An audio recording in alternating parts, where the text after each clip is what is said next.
Howdy, Jacob here. Today we're looking at Orange, ticker symbol ORAN.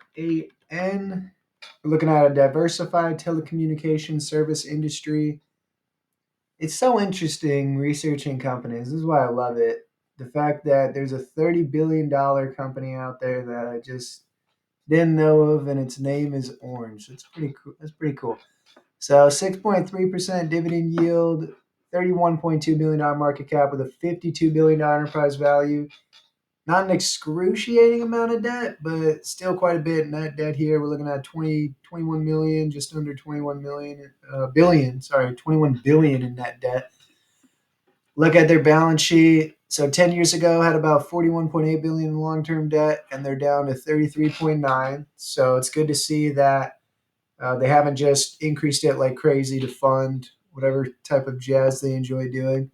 If we look at their cash equivalent and short-term investments, they're rocking about $11 billion there. So 11 billion in roughly cash equivalents, 33.9 billion long-term debt, 7.3 capital lease. Not too concerned about that. 5.8 billion in short-term debt. Let's look at cash flow. How much cash they spewing out? Not as much as you'd think. Capital expenditures are crazy high, but um, let's see. We have about 3.2 billion, 3 billion, 6.7 billion, 3 billion, 2 billion.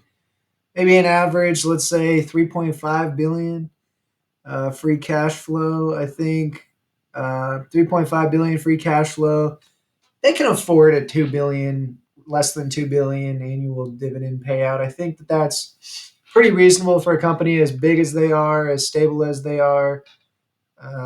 Yeah, their capital expenditures are absolutely crazy, but their cash from operations are enough to sustain that.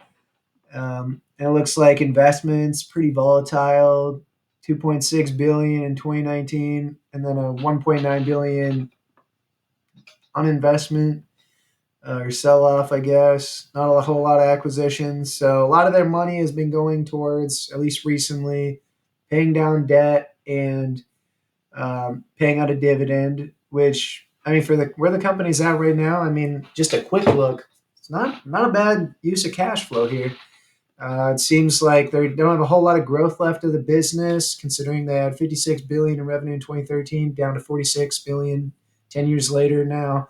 Return on investor capital is not super great. So, I mean, honestly, a little bit of debt buyback and a little bit of dividend to the shareholders, probably a pretty good use of their cash.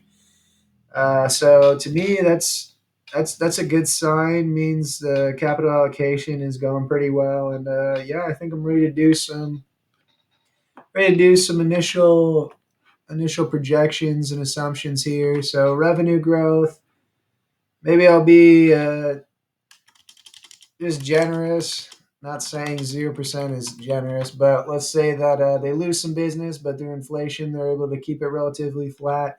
And doing so uh, will produce, in my uh, yeah, in my assumption, about a 10p and 10 price to free cash flow, saying that there's probably not a whole lot of growth after 7 years as well. Maybe just a little bit of growth, but it's going to be uh, or a little bit of not growth, and then it's just going to be increased with inflation. I'll probably do relatively close to their averages in margins, but let me do a quick calculation here. So 33.9 billion long-term debt, 2% increase will be about 600 million, let's say. 600 million is going to make a little bit of a dent here. And their 5-year average was what I say 3 billion, 3.5 billion. So that's a little bit of a little bit of dent on the margins if their interest expense goes up a little bit. So I might be pushing 5%, 6% on free earnings and free cash flow margin. Share changes have been super flat, keeping that there.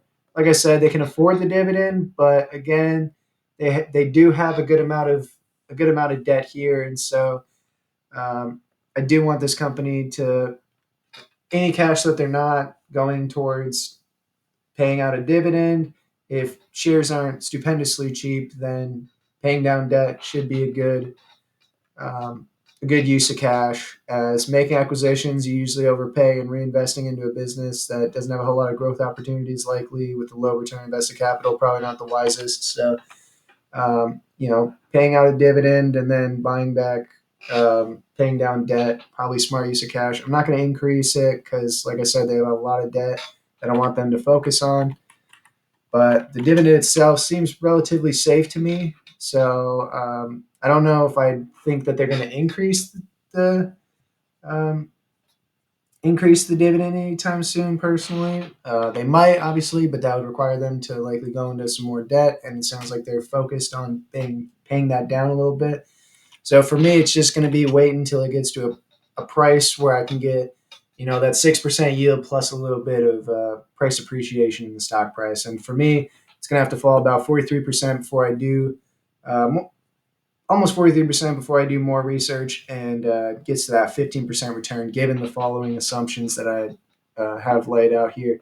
So for me right now, I think that dividend yield pretty solid. I think that they can afford the dividend. The payout is above 50%, but under 70%. And for a company that might not have growth opportunities like it's seen the last 10 years, going from 56 billion to 46 billion, I think that fair use of cash and payout ratio is reasonable. I think their free cash flow is consistent enough to where they will survive, and they have a little bit of cash on hand, not as much as their debt. So they should be focusing on paying down debt, which they have been doing for the last over 3 years, which is great. But for now, like I said, just waiting. But honestly, not a bad company to add to your dividend yield screener, and do further research on it, or to do your own stock analysis to get your price. So hopefully everyone enjoyed the video and has a good rest of their day. Thank you.